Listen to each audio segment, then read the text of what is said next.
বাংলাদেশে এবং বাংলাদেশের বাইরে পৃথিবীর বিভিন্ন প্রান্তে যে যেখান থেকে চ্যানেলে দিয়েছেন আপনাদের সকলকে সাদর আমন্ত্রণ তৃতীয় মাত্রা দেখবার জন্য। প্রিয় দর্শক, সাম্প্রতিক বিষয় নিয়ে আলোচনা করবার জন্য আমার আজকের অতিথি আমার বায়বস আছেন গণপ্রজাতন্ত্রী বাংলাদেশ সরকারের পানি সম্পদ প্রতিমন্ত্রী মোহাম্মদ মাহবুবুর রহমান।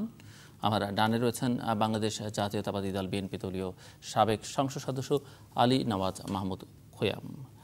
দর্শক, তৃতীয় মাত্রার নতুন সংযোজন আপনারা জানেন যে যারা আমার আজকের এই অনুষ্ঠানে অংশ নিচ্ছেন তাদের কার বক্তব্য আপনার কাছে বেশি গ্রহণযোগ্য সেটি আপনারা SMS করে আমাদেরকে জানাতে পারেন এবং আপনাদের ফলাফল অর্থাৎ আপনাদের বক্তব্যের যে প্রতিফলন সেটি আপনারা স্ক্রিনে এটি গ্রাফের মধ্য দিয়ে দেখতে পাবেন। এবং আমার দুই অতিথির কারো বক্তব্য যদি গ্রহণযোগ্য আপনার কাছে না হয়ে থাকে সেটিও আমাদেরকে জানাতে পারেন। ভোট করবার জন্য আপনি SMS করবেন 16258-এ। আপনার বক্তব্য আপনার কাছে যদি আমাদের অতিথি মিস্টার মাহবুবুর রহমান অর্থাৎ পানি সম্পদ প্রতিমন্ত্রীর বক্তব্য গ্রহণযোগ্য হয়ে থাকে তাহলে আপনি SMS করবেন TM লিখে স্পেস দিয়ে A লিখে 16258-এ। আপনার কাছে যদি আলী নওয়াজ মাহমুদ খোয়ামের বক্তব্য গ্রহণযোগ্য হয়ে থাকে তাহলে TM লিখে স্পেস দিয়ে B লিখে পাঠিয়ে দেবেন 16258-এ। এবং দুই অতিথির কারো বক্তব্য যদি আপনার কাছে গ্রহণযোগ্য না হয়ে থাকে তাহলে TM লিখে স্পেস দিয়ে C লিখে পাঠিয়ে দেবেন 16258-এ। রাতে যখন অনুষ্ঠানটি প্রচারিত হবে ততক্ষণ পর্যন্ত অনুষ্ঠান চলাকালীন আপনারা ফলাফলটা গ্রাফের মাধ্যমে পর্দায় দেখতে পাবেন এবং এই ভোট অর্থাৎ এই ফলাফলটি সকালে যখন অনুষ্ঠানটি পুনঃপ্রচারিত হবে তখন সংযুক্ত হবে সকালে যারা অনুষ্ঠানটি দেখবেন তারাও তখন SMS করে জানাতে পারবেন এবং ফলাফলের চূড়ান্ত ফলাফলটা জানা যাবে সকালে যখন অনুষ্ঠানটি পুনঃপ্রচারিত হবে তার একেবারে শেষ সময়টাতে। যাই হোক, আমি অনুষ্ঠানে যাচ্ছি। মিস্টার মিনিস্টার, প্রথমে আপনাকে দিয়ে শুরু করি যে সাম্প্রতিককালে যে নির্বাচনগুলো হচ্ছে বিভিন্ন স্থানীয় পর্যায়ের এবং এই নির্বাচনগুলোর যে ফলাফল তাতে এটি মোটামুটিভাবে দৃশ্যমান। অনেকেই বলছেন যে সরকারের জনপ্রিয়তা কমতে শুরু করেছে, না বেশ ভালোভাবেই কমছে।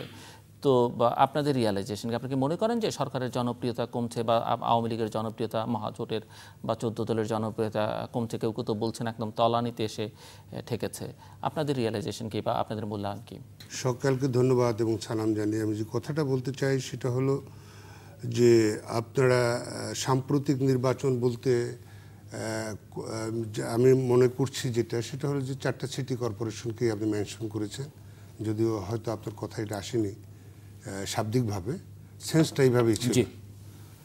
তো 4টা সিটি কর্পোরেশন নির্বাচনে আমরা ঠকছি বা আমি মনে করি সেইখানে যদি আপনি একটু তাত্ত্বিকভাবে যান তো এরপরে সিটি কর্পোরেশন তো একটা নির্দলীয় নির্বাচন। আমি যদি তাত্ত্বিকভাবে কথা বলি সেখানে আমরা ঠকছি বলতে আমি সরকারের একজন মন্ত্রী হিসেবে আমাকে পরিচয় করিয়ে দিয়েছেন। আমি কিন্তু একটা সরকারের পক্ষ, আমি কোনো দলের পক্ষ না। আমার প্রধান দায়িত্ব যে আমাদের সরকারের সময় একটি সুষ্ঠু পরিবেশ, যেখানে কোনো হানাহানি থাকবে না, নির্বাচনের পরিবেশ নষ্ট হবে না, সেই ধরনের একটা নির্বাচন উপহার দেয়া। সেই জায়গাটায় আমি মনে হয় আমার অবস্থানে আমি ঠিক আছি যে সরকারের কাছে মানুষ যেটা প্রত্যাশা করে সরকারের পক্ষ থেকে সেটাই উপহার দেওয়া হয়েছে। এখানে আমার ঠগার কিছু দেখছি বলে আমি জিতছি আমি বলতে চাই। Thank you mister Jilu. জি, ধন্যবাদ আপনাকে। মিস্টার আলী নওয়াজ মাহমুদ খোয়াম, কি মনে হচ্ছে যে সরকারের যেটি আপনারা বলবার চেষ্টা করছেন যে সরকারের প্রতি কাছ থেকে মানুষ সমর্থন প্রত্যাহার করে নিচ্ছে, কিন্তু আপনাদের রিয়ালাইজেশন বা আপনারা কি মনে করেন যে সমর্থন কি, যদিও আপনাদের প্রার্থীরা বিজয়ী হয়েছে বিভিন্ন জায়গায় বিপুল ভোটে, কিন্তু এটি কি আসলে আপনাদের প্রতি সমর্থন না ওনাদের প্রতি একটা নেতিবাচক মনোবৃত্তির কারণে আসলে যেহেতু কোনো অপশন নেই ভোটটা আপনাদের কাছে গেছে? মাহবুব ভাই খুব বিজ্ঞ মানুষ, ভালো মানুষ নিঃসন্দেহে, এবং এখন ওনাকে গভর্নমেন্টের পক্ষ নেওয়া ছাড়া তো আসলে কোনো ওনার জন্য পথ খোলা নেই। বাস্তবতা যাই হোক না কেন, আমার আজকাল খুব খারাপ লাগে জিল্লু ভাই, সেটা হচ্ছে যে আমরা বিভিন্ন টকশোতে দেখি বিতর্ক করতে গিয়ে আমরা স্বপক্ষে এত কথা বলি এবং স্বপক্ষে এমনভাবে কথা বলি, ঠিকটাও ঠিক যদি ঠিক না হয় যে সেটাকেও ঠিক বলি, বেঠিকটাকেও ঠিক বলি, এরকম একটা কালচার হয়েছে। অ্যাকচুয়ালি মানে সম্প্রতি যে নির্বাচন হয়ে গেল 4টে সিটি কর্পোরেশনের নির্বাচনে, তারপরে ওখানে আরেকটা পৌরসভার নির্বাচনে, এখন তো অ্যাপারেন্টলি আপনি বলতে পারেন যে এটা লোকাল গভর্নমেন্টের ইলেকশন, গভর্নমেন্টের ন্যাশনাল ইলেকশনের সঙ্গে এর কোনো যোগ নেই। সারা দেশের মানুষ জানে, সারা দেশের মানুষ কিন্তু এটা অনুভব করছে, এটা তারা নিজেরা প্রতিটা মুহূর্তেই এটা পথে ঘাটে হাটে বাটে সব জায়গায় কিন্তু কথা হচ্ছে এগুলো নিয়ে। এইটা যে জাতীয় রাজনৈতিক পরিস্থিতি বা গভর্নমেন্টের সাম্প্রতিক কর্মকাণ্ডের একটা প্রতিচ্ছবি, এটা কিন্তু সবাই জানে। এখন তো মাহবুব ভাই তো মন্ত্রী, কি করা যাবে, ওনাকে তো বলতেই হবে যে না, এটা তার সঙ্গে কোনো সম্পর্ক নেই। লোকাল গভর্নমেন্ট ইলেকশনটা দেখেন একেবারে লোকাল গভর্নমেন্টের মতো হওয়া উচিত, কিন্তু প্র্যাকটিক্যালি যেটা হয়েছে আপনি দেখেন যে সব জায়গাতেই কিন্তু এটাকে একটা মানে আনঅফিসিয়ালি এটাকে একটা রাজনৈতিকীকরণ কিন্তু করা হয়েছে, রাজনীতির বাইরে কিন্তু নাই।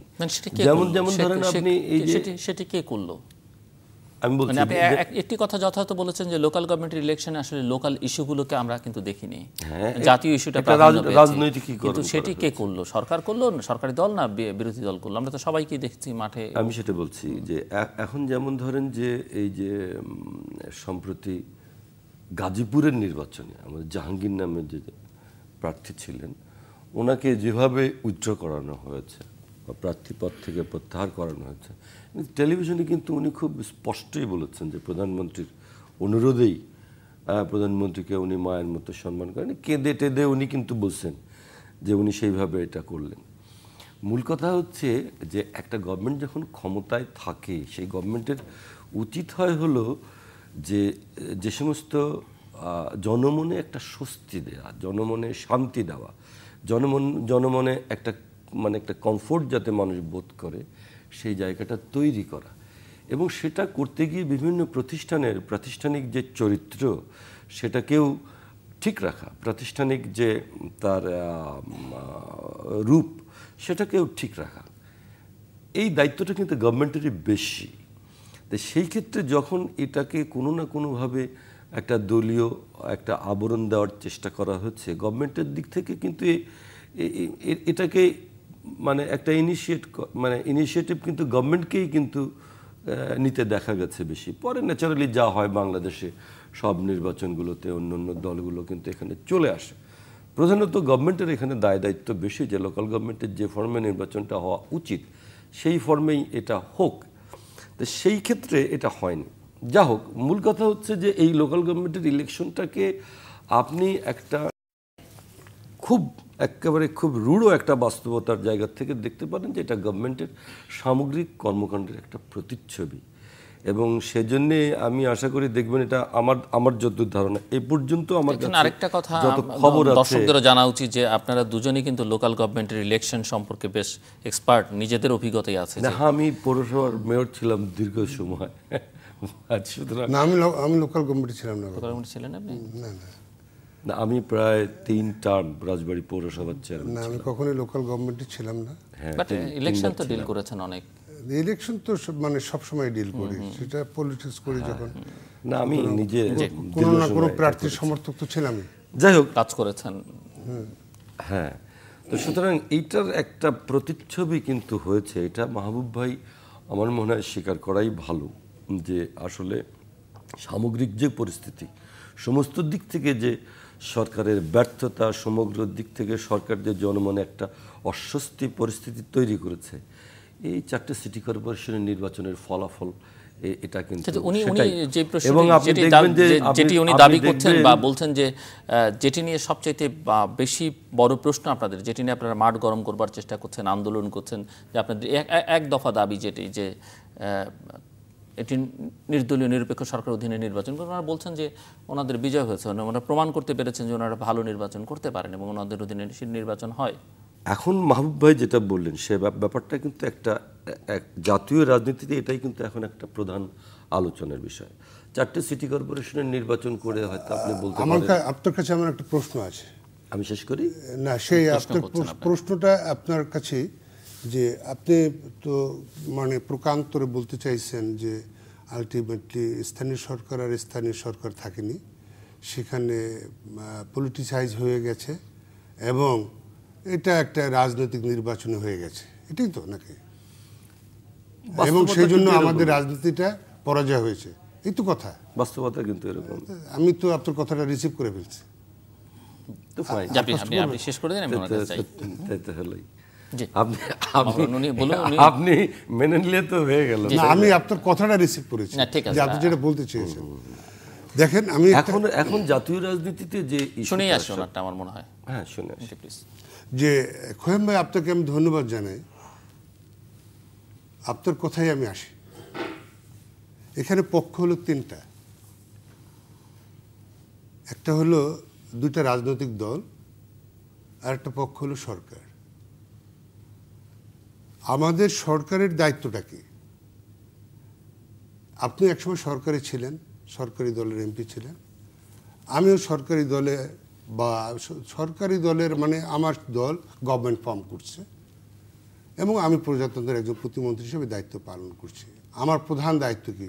আমার প্রার্থী জেতানো, নাকি একটা নির্বাচনকে নিরপেক্ষ করার, সেটা এনশিওর করা, কোনটা প্রধান দায়িত্ব? আমি এই স্পেসিফিক ক্যাটাগরিক্যালি আপনার কাছে অ্যান্সারটা জানতে চাইছি। আচ্ছা আচ্ছা, না সে তো বটেই। আপনার গভর্নমেন্টের যে দায়িত্ব, সেই দায়িত্বটা হচ্ছে সব ক্ষেত্রেই সব কাজগুলি যাতে জনগণের চেতনা এবং মননের সাথে ম্যাচ করে, তার সঙ্গে। আর একটা প্রশ্ন, আপনি তো বলছেন যে নির্বাচনে আপনারা জিতছেন এবং ব্যাপক ভোটের ব্যবধানে জিতছেন এবং নির্বাচনে নিরপেক্ষ হয়েছে, নাকি সেখানে নির্বাচন নিরপেক্ষ হয়নি? আপনি বলেন, আপনি আপনার প্রশ্নগুলো শুনি। এই শেষ আমার প্রশ্ন শুনি। আমি চাচ্ছি যে আপনি কিন্তু ছেড়ে দিচ্ছেন, পরে আপনি আমাকে সময় দিচ্ছি, অভিযোগ করলে হবে না। আমি বলছি যে আমার যদি যে আমাকে যখন আগে বলতে বলেছেন, আমি যেভাবে প্রশ্নটা রেজ করেছি, ঠিক সেই জায়গায় থাকলে পরে আমার মনে হয় দর্শক শ্রোতারা সেই জায়গাটা বুঝবেন। আমি যদি সেই জায়গা থেকে সরে অন্য জায়গায় যাই, তাহলে পরে কিন্তু জিনিসটা আর থাকছে না আর কি সেই জায়গায়। আমাকে আপনি বলছেন যে নির্বাচনে আপনার এটা কি, আপনাদের রিয়েলাইজেশন কি? আমি আমার অবস্থান থেকে, আপনি আমাকে পরিচয় করেছেন আমি আওয়ামী লীগের একজন নেতা, সেটা না। আপনি বলছেন সরকারের একজন মন্ত্রী। সরকারের প্রধান দায়িত্বটা কি? আমরা কি কমিটমেন্ট করেছি যে আমরা সুষ্ঠু এবং নিরপেক্ষ নির্বাচন হওয়ার জন্য সরকারের পক্ষ থেকে যে যা করণীয় আছে সেটা আমরা করব, সেই জায়গায় আমরা কোনো হস্তক্ষেপ করব না, এটা আমরা মনে করছি। আমি এই কথা বলতে চাই। উনি যেটি বলছেন যে সরকার ব্যর্থ হয়েছে, সেই কারণে ফলাফলটা এরকম হয়েছে, ব্যর্থ হয়েছে তার গভর্নেন্সে, বা দিস ইজ ডিফারেন্ট ইস্যু। আমার ইস্যুটা কি, আমার দায়িত্বটা কি? আমরা পাশাপাশি যদি আমি সেটা বলি, খোয়াম ভাই, আপনাকে হার্ট করার জন্য বলছি না। আমরা দেখেছি যে আমাদের এখান থেকে এই তেজগাঁতে যেখানে বসা আছি, সেই সময় একটা বাই ইলেকশন হয়েছিল।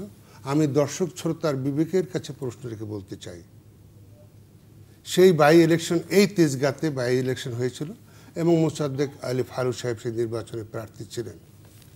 সেই নির্বাচনটা কেমন হয়েছিল, আমি দর্শক শ্রোতার সময় বিএনপি ক্ষমতায় ছিল, সরকারে ছিল, সেই সরকারে থাকাকালীন অবস্থায় সেই সময় নির্বাচনটা কেমন হয়েছিল, পার্লামেন্টারি ইলেকশন। এক্স্যাক্টলি, যে এখানে বাই ইলেকশন মানেই হলো যে পার্লামেন্টের বাই ইলেকশন হয়েছিল, সেই ইলেকশনটা কেমন হয়েছিল। এখন আপনি তর্ক করে জিতি অথবা আমি তর্ক করে জিতি, এটা কিন্তু আমাদের ঘরের ভিতরে থাকবে না। এটা ছিল দৃশ্যমান, এটা ছিল রেডিওর খবর, টেলিভিশনের খবর, পত্রিকার নিউজ। এবং আমরা যদি সেই বাই ইলেকশনের পরের দিনে যদি আমরা নিউজ পেপারগুলো দেখি, বাই ইলেকশনের পরের দিনে যদি আমরা টেলিভিশনের ফুটেজগুলো দেখি, বাই ইলেকশনের পরের দিনে যদি আমরা রেডিও সংবাদগুলো আবার যদি রিওয়াইন্ড করি, তাহলে পরে আমরা উইল গেট দ্য সিনারিও, আমরা টোটাল সিনারিওটা পেয়ে যাব। আমি যে এইখানে বসে কথা বলছি, আমাদের সামনে হয়তো 2-3 জন সামনে আছেন, কিন্তু এটা কিন্তু এই 2-3 জনের ভিতরে সীমাবদ্ধ থাকবে না, টোটাল ঢাকাবাসীর সামনে যাবে, টোটাল দেশবাসীর সামনে যাবে। ঠিক আছে। এখন সরকারের যদি দায়িত্ব হয় সরকারের থেকে, সেই জায়গায় আমার ব্যর্থতাটা কোথায় আর আপনাদের সার্থকতাটা কোথায় ছিল, আমি সেটা জানতে চাচ্ছি। আমি বলছি, আমি মনে হয় এটা দুই কথায় আপনি আনসার দিতে, দুই কথাই সরাসরি প্রশ্ন করে ফেলেছেন যে মাহবুব ভাই, ব্যর্থতা কোথায়, আপনাদের বিষয়টা হচ্ছে যে আমরা যখন একটা বিষয় নিয়ে আলোচনা করি, আমাদের কার্যকলাপ নিয়ে কথা বলছিলেন যে আমাদের কার্যকলাপ মানুষ সন্তুষ্ট হয়ে গেছে, আমি একটা নির্বাচন দিয়ে আপনাকে আমি জাতির কাছে মানুষের কাছে, দেশবাসীর কাছে তুলতে চাই। আমরা 4টা সিটি কর্পোরেশন নির্বাচন করেছি। আমাদের সঞ্চালক সাহেব বলেছেন সেই নির্বাচনে আমাদের অবস্থানটা বা আমাদের যে আমরা পরাজয় বরণ করেছি, আমি যেহেতু শোচনীয় পরাজয় বলে, শোচনীয় পরাজয়, আমি তো মনে করি সরকারের জয় হয়েছে। আমাদের কমিটমেন্টের জায়গাটায় আমরা ঠিক থাকতে পেরেছি। আর আপনারা এই তেজগাঁতে যেখানে বসে এই চ্যানেল আইয়ের আমাদের স্টুডিও, সেখানে একটা নির্বাচন হয়েছিল আপনারা যখন ক্ষমতায় ছিলেন 2001 সালের পরে। সেই সময় নির্বাচনটা কেমন ছিল, সুতরাং সেইটা আমি জানতে চাই। কারণ হলো এই দর্শক শ্রোতারা ইচ্ছা করলে পরে এটা রিয়ন করে দেখতে পারবে। দেখুন ভাই, এটা একটা ভিন্ন আলোচনা। আমাদের প্রবলেমটা হচ্ছে কি, আমরা যখন একটা বিষয় নিয়ে আলোচনা করি সেখানে যদি একটু আটকে যাই, তাহলে আমরা পিছনের একটা ঘটনার সামনে নিয়ে আসি। আপনি যদি ওরকম বলেন তাহলে অনেক প্রসঙ্গ কিন্তু আছে। আমি জানি না যে আপনি কেন এই প্রসঙ্গ, এইটার কি উত্তর দিবেন? আমি বলি মূল প্রশ্ন উনি যেটা আপনি আমাকে প্রশ্ন করেন, আমি সেটা উত্তর দেব। আমি বলি মূল প্রশ্ন যেটা, আপনি আমাকে কিছু প্রশ্ন করেন, আমি সেটা অ্যানসার দেওয়ার চেষ্টা করব। আমি যেটা বলছি আপনি পাশ কাটাবার চেষ্টা করছেন কেন? না না না, পাশ কাটানোর কিছু নাই। যে এই সোজা কথা, আপনাদের এই নির্বাচনটা কি সঠিক হয়েছিল? ডেফিনিটলি ফেয়ার হয়েছিল। আজকে কেন বলছেন? আজকে বলছি এই কারণে, তখনই তো বলেছেন ওনারা, এই কারণে বলছি যে আজকে আপনারা বলছি কেন এখন যেটা আমরা সেটা নিয়ে একটু আলোচনা করি, তারপরে তেজগাঁর ইলেকশন বলি। ওইরকম ইলেকশন করলে আপনারা ভোলায় কি করছেন, ব্রাহ্মণবাড়িয়াতে কি করছেন, এগুলো নিয়ে আলোচনা করা যাবে। এটা নিয়ে আমি আলোচনা করতে চাচ্ছি না। আমার মূল কথা হচ্ছে না, এই প্রসঙ্গের সাথে সংশ্লিষ্ট না, আমি এটা বলছি যে মূল জিনিসটা হচ্ছে যে 4টে সিটি কর্পোরেশনের নির্বাচন, প্রশ্ন করছেন আমাদের পরাজয় হয়েছে, প্লিজ 4টে সিটি কর্পোরেশনের নির্বাচনে আপনি বলছেন যে সরকার সফল হয়েছে, তাই না? আর ওনার প্রশ্নটা ছিল এরকম যে 4টে সিটি কর্পোরেশনের নির্বাচনে জনগণ সরকারের ব্যর্থতার একটা প্রকাশ ঘটিয়েছে কিনা, এটা হলো বিষয়। আর আমি বলেছি যে সরকারের কার্যকলাপের কারণে সমস্ত ক্ষেত্রে সরকারের যে ব্যর্থতা, দৈন্যতা, সরকারের যে অযোগ্যতা, সমস্ত কিছুর একটা প্রতিফলন হয়েছে 4টে সিটি কর্পোরেশনের নির্বাচনে। আপনি বলছেন যে এটা যাই হোক না কেন, গভর্নমেন্টের দায়িত্বটা হচ্ছে একটা ফেয়ার নির্বাচন করা, আমরা সেটা করেছি। এই দায়িত্বের জায়গা থেকে আমরা খুব ভালো কাজ করেছি, আমরা খুব ভালো কাজ করেছি। আমি তো সেটাই চাই যে গভর্নমেন্ট সেটা করবে, তাই না? কিন্তু মাহবুব ভাই একটা কথা বলেন যে গভর্নমেন্ট যে সিটি কর্পোরেশনের নির্বাচনগুলোতে ফেয়ার রোল নিয়েছে, এটা আপনি বলতে পারবেন? আমি একটু আগে যে কথা বলছিলাম যে তাহলে কেন জাহাঙ্গীরের মতো ছেলে প্রার্থীকে প্রধানমন্ত্রী ডেকে এনে তার 4-5 দিন কোনো পাত্তা নেই, তারপরে সেই প্রার্থী যখন দেখা গেল যে প্রধানমন্ত্রীর কথা বলে টেলিভিশনে কান্না করে তার প্রার্থী পদ প্রত্যাহার করেন, সেই না না, তার মানে হচ্ছে যে প্রধানমন্ত্রী মানে তিনি হচ্ছেন এক্সিকিউটিভ হেড, তাই না? বাংলাদেশের একদম উনি বলছেন গভর্নমেন্ট, প্লিজ উনি বলছেন, উনি বলছেন যে গভর্নমেন্ট হলো তার নিরপেক্ষতা বজায় রেখেছে। তো গভর্নমেন্ট যেখানে নিরপেক্ষতা বজায় রেখেছে, সেখানে জাহাঙ্গীরকে এইভাবে জোর করে ধরে এনে তাকে এইভাবে প্রত্যাহার করানো, এই জিনিসটা সারা দেশের মানুষ কিন্তু দেখেছে। এবং তার মানে হচ্ছে গভর্নমেন্ট কিন্তু এখানে খুব প্রত্যক্ষভাবে ইনভলভ হয়েছে যাতে তার প্রার্থী জিতে আসে। একটা কথা বলি যে এখানে আমাদের পক্ষ থেকে আমাদের যারা প্রার্থী ছিলেন তারা প্রত্যেকেই কিন্তু বলছেন যে নির্বাচনে সেনাবাহিনী দেন, আপনারা বলছেন যে না লাগবে না। আমি একটা কথা বলি মাহবুব ভাই, যদি এই নির্বাচনে সেনাবাহিনী দেয়া হতো তাহলে পরে এই নির্বাচনে আপনাদের প্রার্থী যে ভোট পেয়েছে তার অর্ধেকের কম ভোট পেত। প্লিজ এখন কি কারণে কি অবস্থা, আমি প্লিজ আপনাদের সমস্ত জায়গায় যে প্রশাসনিক আওয়ামী লীগ, ছাত্রলীগ, যুবলীগ সরকারি দলের ছিল, সরকারি দলে কোনো দল থাকে না, প্রধানমন্ত্রী যখন সভানেত্রী তখন তিনি আবার প্রধানমন্ত্রী। এখন যদি আপনি বলেন যে সভানেত্রী হিসাবে তিনি জাহাঙ্গীরকে এনে উইথড্র করেছেন, আমার কিছু কিন্তু বলার নেই, কেমন? কিন্তু আপনি দেখবেন যে প্রত্যেকটা এলাকায় যে অবস্থার মধ্যে আমাদের নেতাকর্মীদের নির্বাচন করতে হয়েছে, প্রশাসনের চাপ, তারপরে আপনার সমস্ত জায়গা থেকে আপনার ছাত্রলীগ, যুবলীগদের যে প্রেশার, তার ভেতরে কিন্তু এই নির্বাচনটা করতে হয়েছে। যদি এই নির্বাচনটার মধ্যে গভর্নমেন্ট হিসাবে, আওয়ামী লীগ গভর্নমেন্ট পার্টি হিসাবে প্রকৃতই নিরপেক্ষতা বজায় রাখতো, তাহলে আপনাদের ভোটের ফলাফল আরও খারাপ হতো। এই কথাটা আমি বলতে চাচ্ছি। যাক, মূল কথা হচ্ছে যে এখানে আমার কিন্তু আরেকটা প্রশ্ন আপনার কাছে ছিল যে আপনাদের প্রতি কোনো আকর্ষণ ভোটারদের আছে কিনা আপনারা মনে করেন?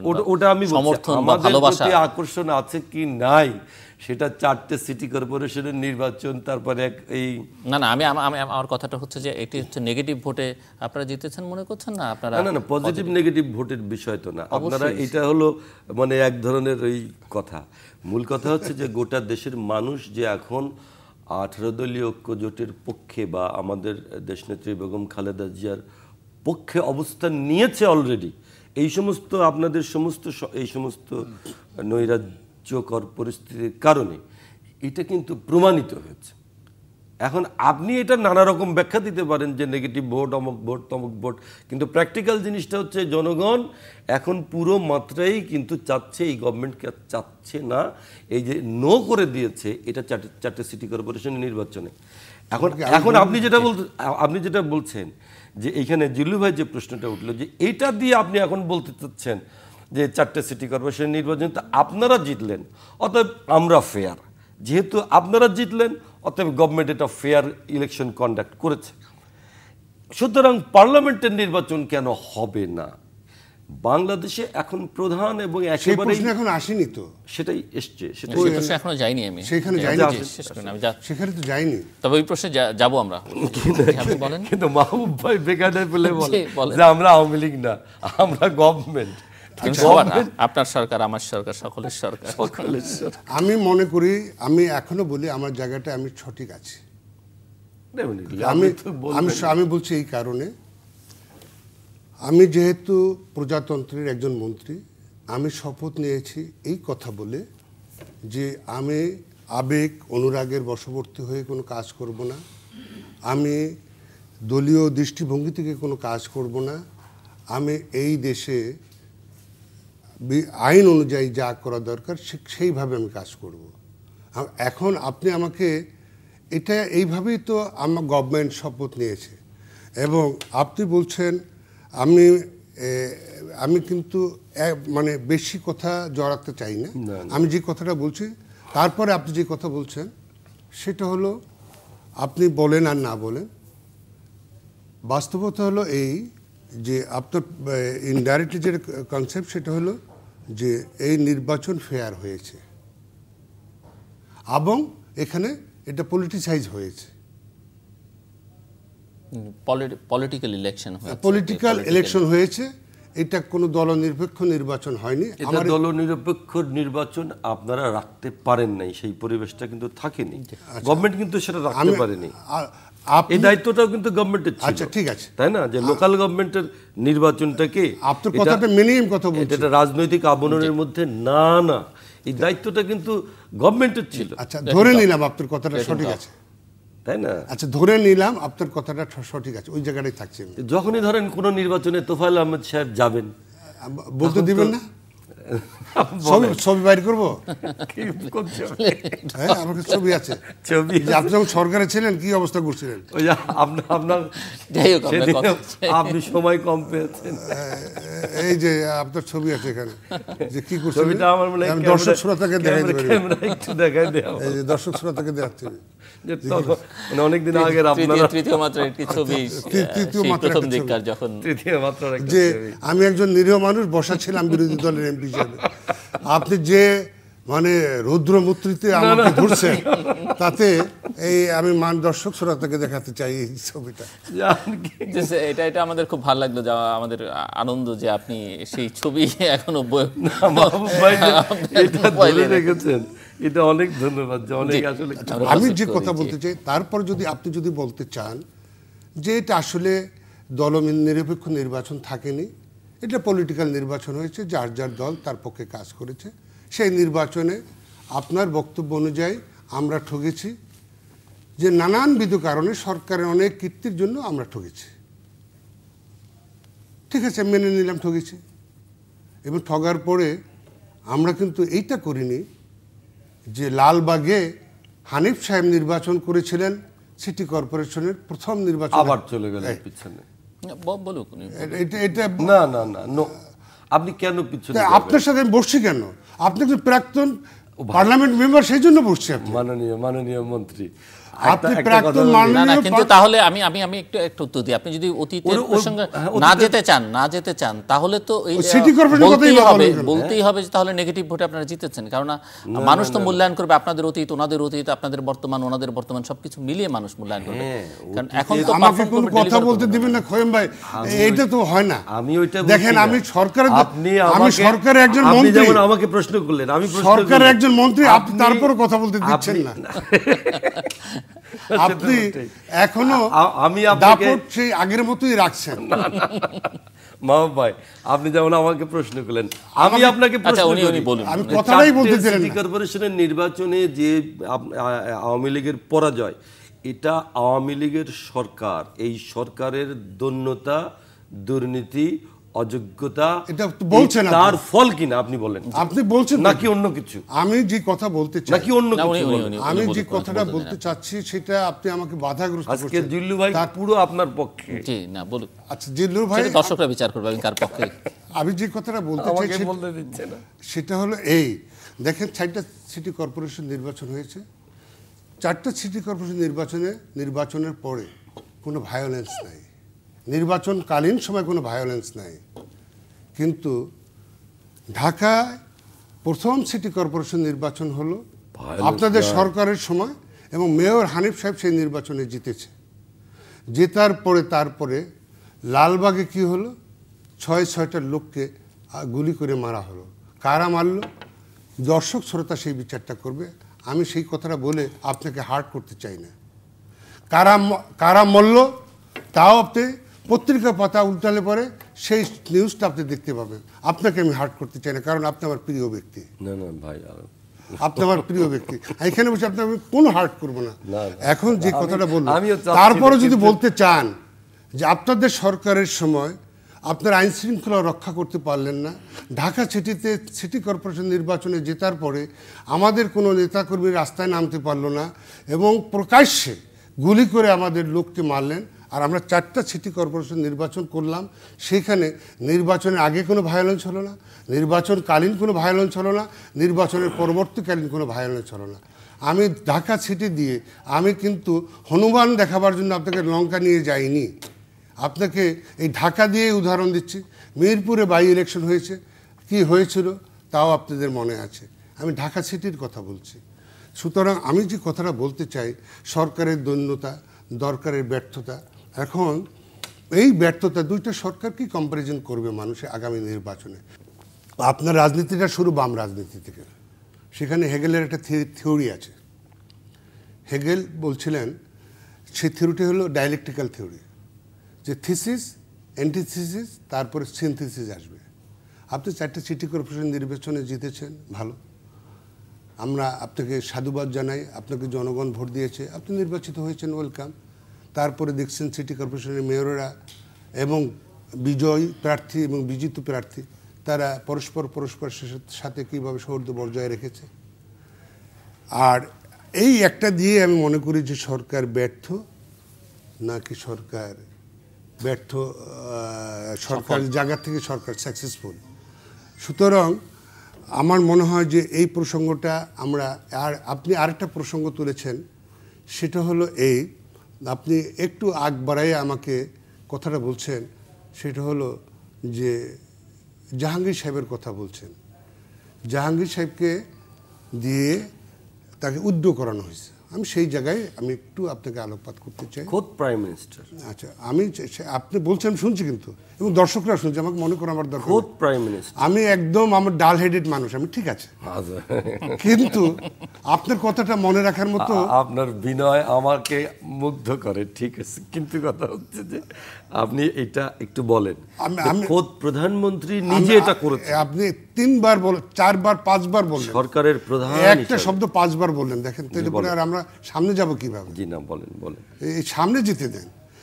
যে আপনি জাহাঙ্গীর সাহেব বলেছেন যে মাননীয় প্রধানমন্ত্রী আমার মায়ের মতো, তিনি বলেছেন আমি টাকাটা উদ্যোগ করেছি। খুব কান্নাকাটি করে আর কি। আচ্ছা, খুব কান্নাকাটি করে বলেছেন, সত্য কথা।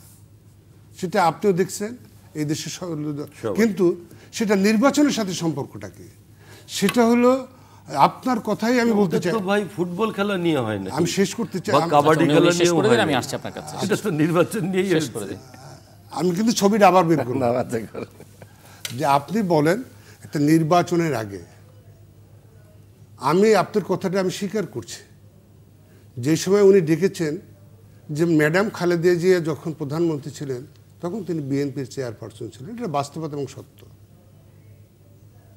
উনি যখন প্রধানমন্ত্রীর অফিসে বসেন তখন তিনি প্রধানমন্ত্রী, উনি যখন ওনার residency, always she is prime minister, when she is prime minister, always she is prime minister. কথা বলতে দিবেন না? বলেন, কথা না বলতে দিলে বলেন, আপনি বলেন, আমি শুনে যাই। মন্ত্রী সাহেব না না বলুন, বলুন আপনি শেষ করে দেন। আমি জাহাঙ্গীর সাহেবকে উনি বাসায় ডেকেছেন অথবা বাসায় ডেকেছেন মেসেঞ্জার দিয়ে, বাসায় এসেছেন, পারেন উনি তা? আচ্ছা, আপনি পারেন কি পারেন না সেটা বিচার করবে। আমি কথাটা শেষই তো করতে দেন না, আপনি কথা বলতে দেন না। আপনাকে তো আমি কথা বলতে দিয়েছি। না না না, বলেন বলেন।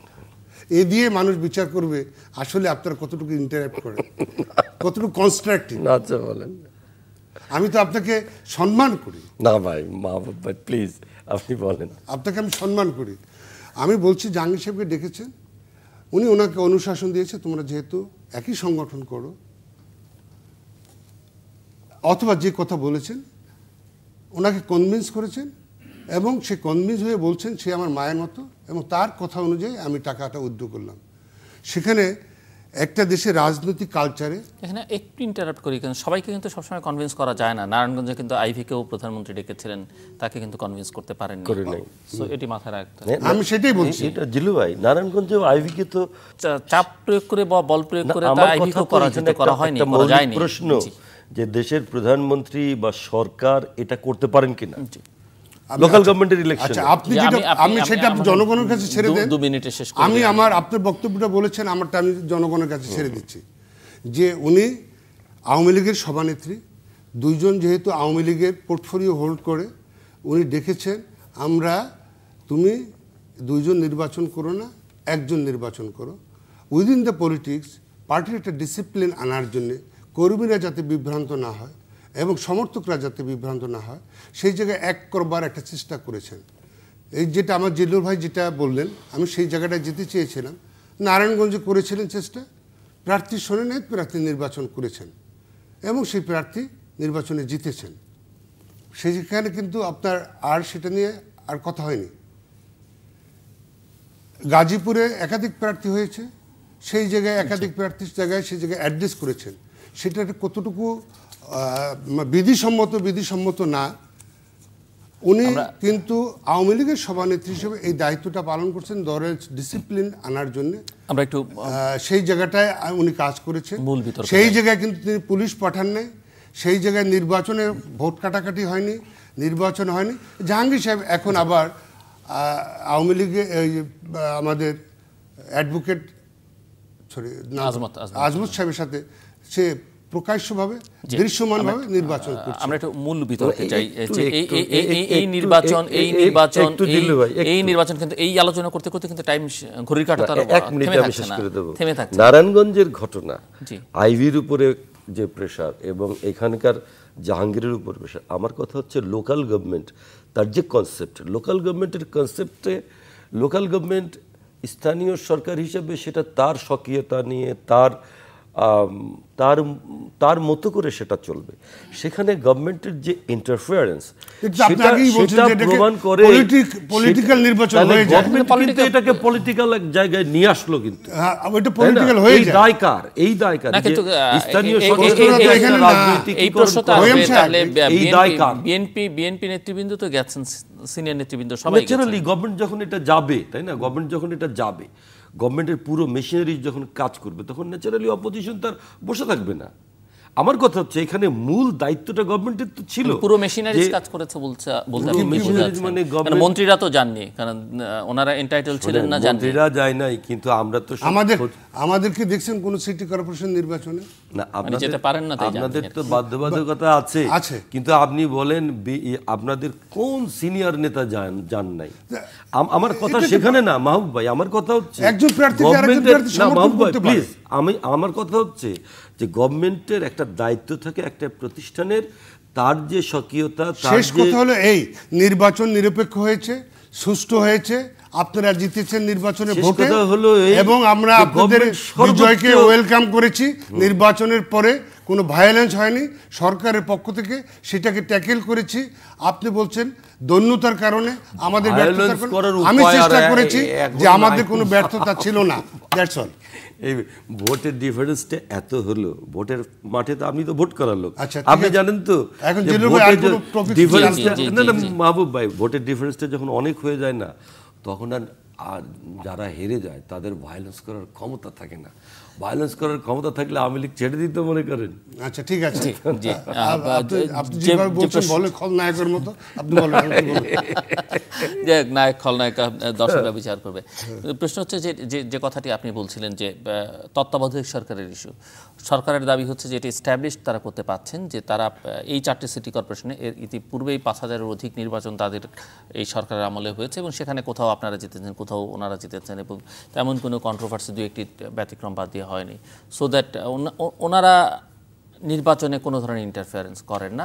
কাজে তত্ত্বাবধায়ক সরকারের বিধান তুলে দিয়ে এটি নিরপেক্ষ স্বাধীন নির্বাচন কমিশনের অধীনে এবং একটি অন্তর্বর্তীকালীন সরকারের অধীনে নির্বাচন করতে সমস্যাটা কোথায়, বাধা কোথায়? সরকারের প্রশ্ন হচ্ছে এটি। আমরা যারা রাজনীতি করি আমাদের কিন্তু উচিত হবে যে এই রাষ্ট্রটা নিয়ে মানে এটাকে যেন তেন মনে না করা, এটাকে খুব সিরিয়াসলি নেওয়া উচিত। দেখেন, আমরা একটা রাষ্ট্রের অনেকগুলো মৌলিক ভিত্তি থাকে, তাই না? একটা ভিত্তিটা হচ্ছে গণতন্ত্র, ডেমোক্রেসি। আমাদের হাতের সময় কিন্তু আমি বলছি, কথা তো বলতে দেবেন না, আপনি সেই সরকারি দলের একদম রোলার চালাচ্ছে না, একটু চালাচ্ছে না, সেটা হচ্ছে আপনি তত্ত্বাবধায়ক নিয়ে কথা বলেন। এখন আমি বলি, এখন ধরেন যে এই তত্ত্বাবধায়ক সরকারের প্রশ্নটা 96-এ যখন এলো, তাই না, তখন কিন্তু ধরেন যে নানা ঘটনার ভেতর দিয়ে 96-এ কিন্তু এটা এসছে আমাদের কনস্টিটিউশনে। আসার পরে পদ্ধতিগত বিষয়ে যখন আমরা একমত হই, তখন এটা আবার কয়েকদিন পরেই যে আমার কাজটা হয়ে গেলেই যে আমি এটা পরিবর্তন করে ফেলবো, কেমন, এইভাবে জিনিসটাকে না দেখা ভালো। আমি মনে করি 96-এ যে কারণে তত্ত্বাবধায়ক সরকারের বিষয়টা এসছে, আপনি দেখেন এখন মাহবুব ভাই, আপনি আমার সঙ্গে চলেন আপনার এই মন্ত্রীর গাড়িটা বাদ দিয়ে, আপনি যত মানুষের কাছে জিজ্ঞেস করবেন, প্রত্যেকটা মানুষ কিন্তু মনে করে যে তত্ত্বাবধায়ক সরকার ছাড়া, একটা নিরপেক্ষ গভর্নমেন্ট ছাড়া এখানে কিন্তু নির্বাচনটা ফেয়ার হবে না। এখন এই লোকাল গভর্নমেন্টের ইলেকশন দিয়ে এটাকে কিন্তু প্রমাণ করা যাবে না। যেমন ধরেন বিএনপির সময় বিএনপি কিন্তু সমস্ত লোকাল গভর্নমেন্টের ইলেকশন ফেয়ার করেছে এবং সেখানে কিন্তু কোনো কমপ্লেন ওঠে নাই। বিএনপির সময় কিন্তু সমস্ত ইউনিয়ন কাউন্সিল, পৌরসভা এই নির্বাচনগুলো হয়েছে। প্লিজ তো সুতরাং ওই নির্বাচনে বিএনপি ফেয়ার করেছে, সেই কারণে জাতীয় নির্বাচনটা কিন্তু তখন আর ওই আঙ্গিকে থাকেনি। ফলে আজকে ধরেন যে মূল যারা প্রতিদ্বন্দ্বী, আপনি এবং মানে আওয়ামী লীগ এবং বিএনপি, মূল দুটো সংগঠন, তাদের মধ্যে যতক্ষণ পর্যন্ত না ঐক্যমত না হচ্ছে ততক্ষণ পর্যন্ত তো আপনার একটা কেয়ারটেকার গভর্নমেন্টের আন্ডারে নির্বাচন হওয়া ছাড়া তো বিকল্প নেই। আপনি এই জিনিসটা আজকে কিন্তু সমস্ত মানুষ অ্যাকসেপ্ট করে। আপনি ইটিভিতে একটা প্রোগ্রাম হয়, এটা হচ্ছে জনতার আদালত, এই রাস্তাঘাটে জিজ্ঞেস করে, আমি খুব মন দিয়ে শুনি, প্রত্যেকটা লোক কিন্তু একটা লোকও বলে না যে না আওয়ামী লীগের অধীনে ফেয়ার নির্বাচন হওয়া সম্ভব। এবং দেখেন মাহবুব ভাই, একটা কথা বলি, আজকে সমস্ত কেন সম্ভব না বলেন তো? আমি বলি সমস্ত দেশের মানুষ কেন সম্ভব না, এই একটা টেনশনে আছে, সেটা হচ্ছে সমস্ত দেশের সমস্ত মানুষ কিন্তু এই একটা টেনশনে আছে যে এই পাওয়ার ট্রান্সফারটা কি ফর্মে হবে, কোন পদ্ধতিতে হবে। সারা দেশের মানুষ কিন্তু এই একটা টেনশনের মধ্যে কিন্তু আছে, দেখবেন সমস্ত জায়গায়।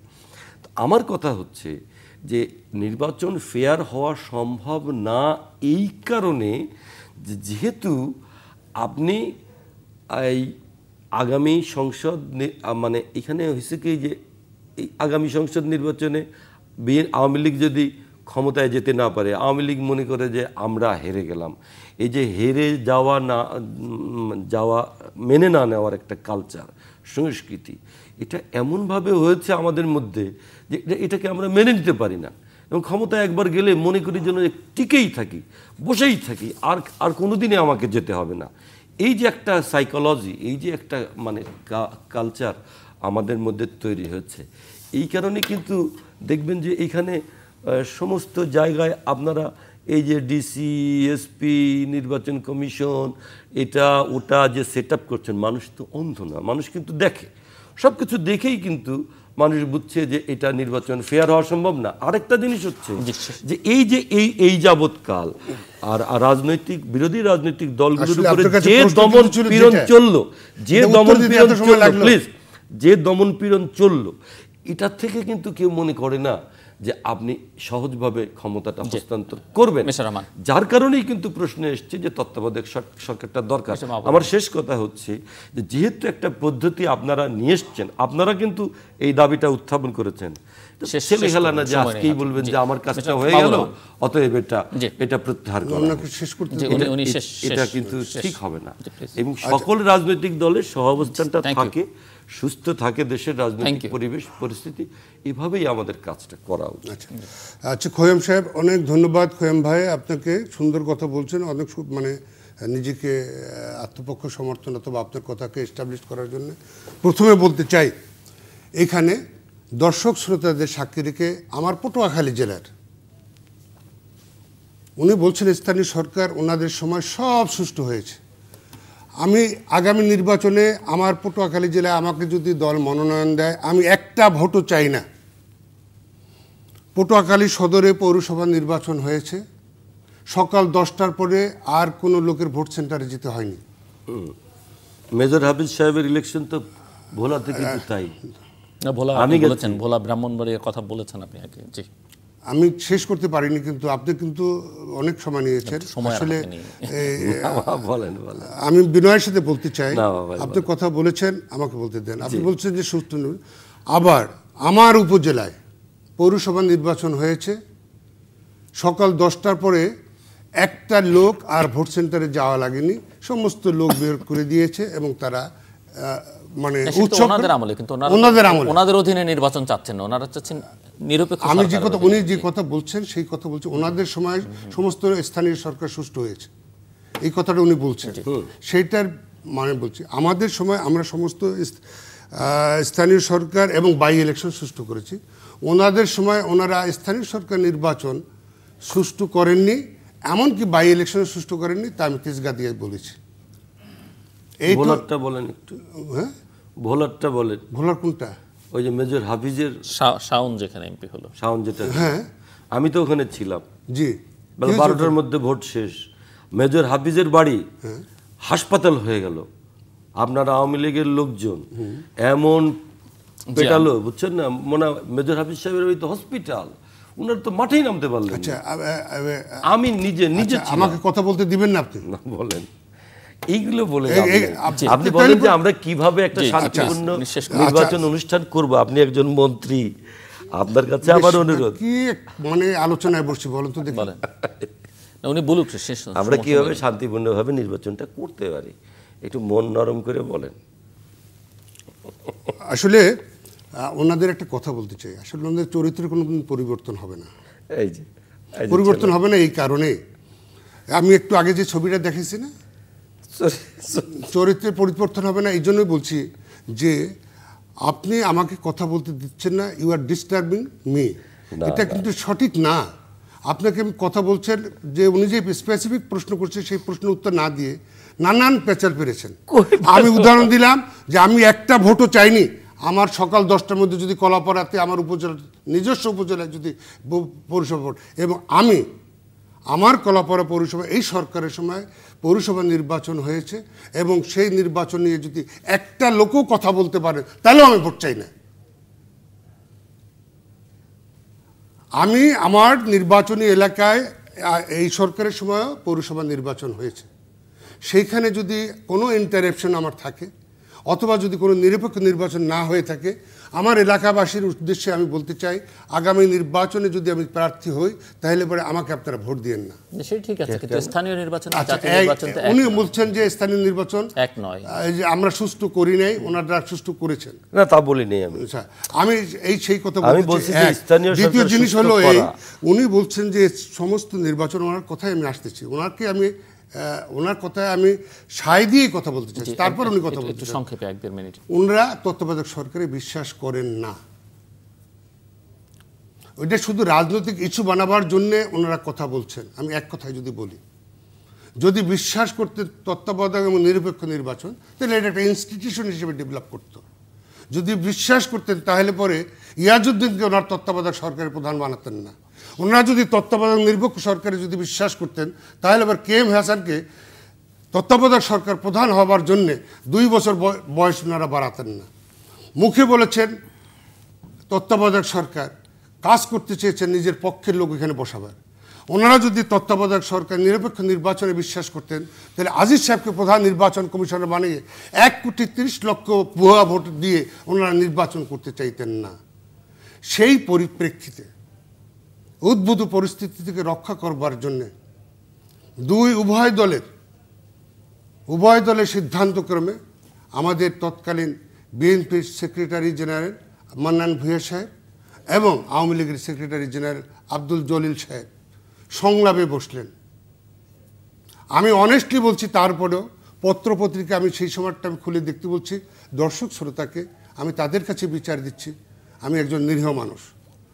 সেই জায়গায় বলছি যে আওয়ামী লীগের পক্ষ থেকে মান্নান ভূঁইয়া এবং জলিল সাহেব সমস্ত আলোচনা শেষ করেছেন এবং জলিল সাহেব তার যে দলের প্রধান আছেন তার কাছ থেকে, ঠিক আছে আপনারা যেটা আলোচনা করেছেন সেইভাবেই আপনারা সিদ্ধান্ত নেন বা সেইভাবে সমাধান করেন, আমার কোনো আপত্তি নেই। কিন্তু মান্নান সাহেব এসে তার নেত্রীর সাথে আলোচনা করে এসে বললেন যে আপনি তো আপনার নেতৃত্বটা নিয়ে আসছেন, আমি তো আমার নেতৃত্বটা আনতে পারলাম না, কারণ উনি আপোষহীন। তাহলে মানে হলো এই, আপনি সালিসি মানবেন, আলোচনা মানবেন, কিন্তু সিদ্ধান্তটা আপনার পক্ষে যেতে হবে। এই হলো আপনাদের অ্যাটিটিউড। এই অ্যাটিটিউডের জন্য আসলে কোনো সমস্যার সমাধান হবে না। আরেকটা উদাহরণ হলো এই,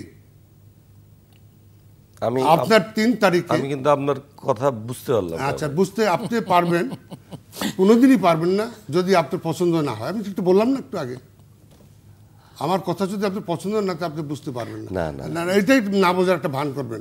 আরেকটা কথা হলো এই যে আমি যা বলেছি একদম স্পষ্ট বাংলায় বলেছি। আরেকটা কথা বলি আমি, যে 3 তারিখে মাননীয় প্রধানমন্ত্রী, জিল্লু ভাই যদি আমার একটু ওনার কথাটা বুঝান। না, আমি লাস্ট ম্যান, আমি কারো কথা বোঝানোর দায়িত্ব নিতে পারবো না। আচ্ছা, আমি হলাম লাস্ট ম্যান।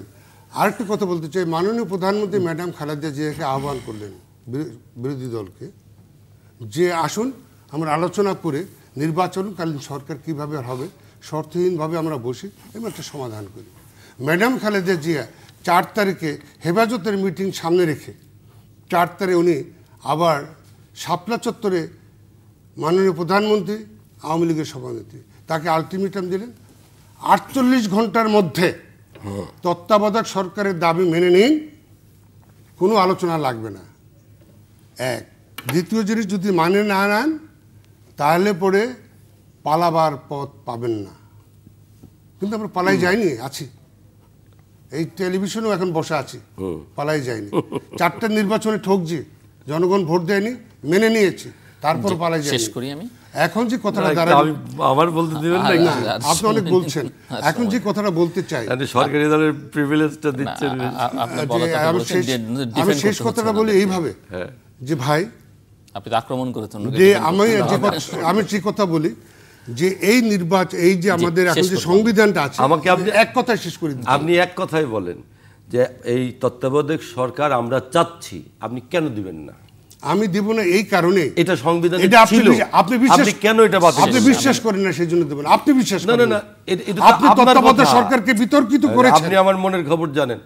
আপনি ইয়াজউদ্দিন সাহেবকে কেন তত্ত্বাবধায়ক সরকারের প্রধান বানালেন? নির্বাচন করব আপনি কে হাসানকে প্লিজ কে এম হাসানকে 2 বছর বয়স বাড়ানোর পরে কাম টু দ্য পয়েন্ট আমি ইন দ্য পয়েন্ট আপনি আর আমি I am in the point honestly I am speaking আপনি শুনেন I am in the point আপনি আর আমি ইলেকশন আপনি করব তো বিশ্বাস করেন না আপনি আর আমি ইলেকশন করব তো তাহলে আমার আর আপনার একমত হতে হবে তো একমত হন অসুবিধা নেই আপনি বলবেন যে আমার আন্ডারে ইলেকশন করব না আমরা আমার আন্ডারে কেন যাব আমার আন্ডারে না সংবিধান সম্মতভাবে ধন্যবাদ সংবিধানে কি যে গণতন্ত্র আমাদের প্রচলিত আছে কেয়ারটেকার গভর্নমেন্ট কি 96 ছিল যে সংবিধান আমাদের আছে ছিল না তো হাইকোর্টের যে রায় আছে তার ভিত্তিতে কিভাবে নির্বাচন করুন আমার একটা কথা আসুন আপনারা শেষ করি আলোচনা করে আমরা সবাই মাহবুব ভাই এই আওয়ামী লীগ বিএনপি একমত হয়ে শাহাবুদ্দিন সাহেবের শেষ প্রান্তে তৃতীয় মাত্রা সম্পর্কে আপনারা লিখতে পারেন। লিখবার ঠিকানা পরিচালক তৃতীয় মাত্রা চ্যানেল IGP বক্স 2433 ঢাকা 1000। যারা ইমেল করতে চান তারা করতে পারবেন এই ঠিকানায় আপনি @tritiyomaatra.com 616 নাম্বার আমাদের SMS করতে পারেন যে কোনো সেলফোন থেকে। ইন্টারনেটে তৃতীয় মাত্রার সঙ্গে যুক্ত থাকতে তৃতীয় মাত্রা সম্পর্কে জানতে এবং মতামত রাখতে ব্রাউজ করতে পারেন tritiyomatra.com, facebook.com/তৃতীয়মাত্রা, twitter.com/তৃতীয়ম এবং youtube.com/তৃতীয়মাত্রা। আর আপনাদের মতামত আমাদের অনুষ্ঠান তৃতীয় মাত্রা আপনি দেখতে পাবেন প্রতি বৃহস্পতিবার এবং শুক্রবার বাংলাদেশ সময় রাত 2টায়, বুধবার দুপুর 11:30টায় এবং শুক্রবার দুপুর 1:05 আর আপনাদের মতামত নিয়ে আমাদের অনুষ্ঠান তৃতীয় মাত্রা আপনারা দেখবেন, তৃতীয় মাত্রা দেখবেন। যারা দেখতে পারবেন না বা মিস করবেন তারা আপনাদের সেলফোন থেকে 16258 ডায়াল করে তৃতীয় মাত্রার এই পর্বটি শুনতে পারবেন। অর্থাৎ পুরনো পর্বগুলো এবং সর্বশেষ পর্বটি শুনবার জন্য আপনার মোবাইল ফোন থেকে 16258 ডায়াল করতে পারেন। মিস্টার আলী নওয়াজ মাহমুদ খোয়াম এবং মিস্টার মোহাম্মদ মাহবুব রহমান, অসংখ্য ধন্যবাদ আপনাদের দুজনকেই। দর্শক মণ্ডলী, দুই রাজনীতিকের আমরা প্রাণবন্ত বিতর্ক, কিছুটা হাস্যরসাত্মক, কিছুটা উত্তেজনা কর বক্তব্য শুনলাম। মূল কথা যেটি হচ্ছে যে স্থানীয় সরকারের নির্বাচন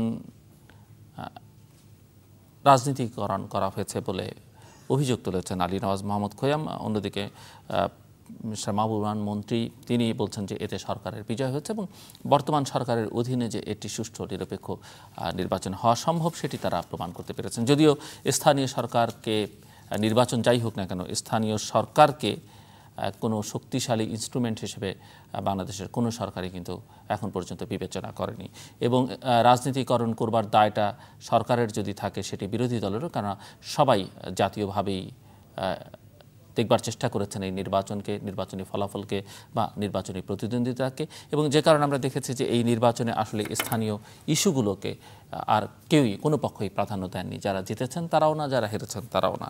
তবে এই ফলাফল যে সামগ্রিকভাবে ক্ষমতা হস্তান্তরের প্রক্রিয়া কোনো প্রভাব রাখে না সেটি কিন্তু অতীতের সকল স্থানীয় সরকার নির্বাচন প্রমাণ করেছে। কাজেই জাতীয় নির্বাচন কিভাবে হবে সেটি নিয়ে উভয় পক্ষের মধ্যে এটি সমঝোতা হতে হবে। আমরা চাই যে এটি সুষ্ঠু, অবাধ, নিরপেক্ষ নির্বাচন, যার অধীনেই হোক না কেন সেই নির্বাচনে যেন সকল রাজনৈতিক দল অংশগ্রহণ করে এটি উৎসবমুখর পরিবেশের মধ্যে দিয়ে অত্যন্ত সুবিবেচনাপ্রসূতভাবে ভোটাররা যেন ভোট দিতে পারেন এবং সেই নির্বাচন যেন দেশে আর দেশের বাইরে শুনলে অনেক আপত্তি করতে পারেন, কিন্তু বাস্তবতা হচ্ছে যে বাইরের দুনিয়াকে এড়িয়ে আমরা চলতে পারি না এবং অনেক উন্নয়ন সহযোগী রয়েছে যাদের অনেক রকমের দায় রয়েছে বাংলাদেশের রাজনৈতিক স্থিতিশীলতা স্থিতিশীলতার সঙ্গে, বাংলাদেশের অর্থনীতির সঙ্গে। কাজেই তাদের কাছেও বিষয়টি গ্রহণযোগ্য হতে হবে এবং সেরকম একটি নির্বাচনের জন্য উভয় পক্ষের সমঝোতা খুব জরুরি। আর সমঝোতা যদি করতে ব্যর্থ হন, প্রধানমন্ত্রীর কথা বলি, বিরোধী দলের নেত্রীর কথা বলি বা দুই দলের নেতাদের কথা বলি, তারাই কিন্তু বলছেন যে শেষ পর্যন্ত সবটাই কিন্তু দুই পক্ষেরই হাতছাড়া হয়ে যেতে পারে। সেটি কিন্তু গণতন্ত্রের জন্য যে অবস্থায় থাকুক না কেন, যত দুর্বলভাবেই থাকুক না কেন, সেটি কিন্তু সুখকর নয়। কেউ হয়তো মনে করতে পারেন যে অন্য কেউ আসলে সাময়িক একটা স্বস্তি তারা পাবেন, বিরোধী দলও মনে করতে পারেন, সরকারি দলও মনে করতে পারেন, কিন্তু এবার বোধহয় সেটি নাও হতে পারে। অন্তত প্রধানমন্ত্রী সেরকমটি মনে করছেন যে এবার যারা আসবেন তারা হয়তো দীর্ঘকাল, যদিও তিনি কিয়ামত পর্যন্ত বলছেন একটি রেটরিক কথা, যে হয়তো আর নির্বাচনই হবে না এবং উভয়কেই হয়তো জেলে যেতে হবে। বাস্তবতা এটি যে 2007-এও কিন্তু দুই দলের নেত্রীদেরকে জেলে যেতে হয়েছে, দুই নেত্রীকেই কিন্তু কারাগারে কাটাতে হয়েছে। কাজে আমরা সেটিও চাই না, কিন্তু এগুলো চাই না বলে এটিও চাই না যে তারা কেউ অপশাসন দেশে ক্ষমতায় থেকে বা ক্ষমতায় এসে দেশে সুশাসন দেবেন না, কুশাসন রাখবেন, মানুষের অসন্তুষ্টির কারণ হবেন। জনতুষ্টি তারা দেবেন, জনতুষ্টি তাদের লক্ষ্য হবে, এটি আমাদের প্রধান কাম্য বিষয়। দর্শক, আমাদের সঙ্গে থাকবার জন্য অসংখ্য ধন্যবাদ। আপনাদের সবার জন্য শুভকামনা।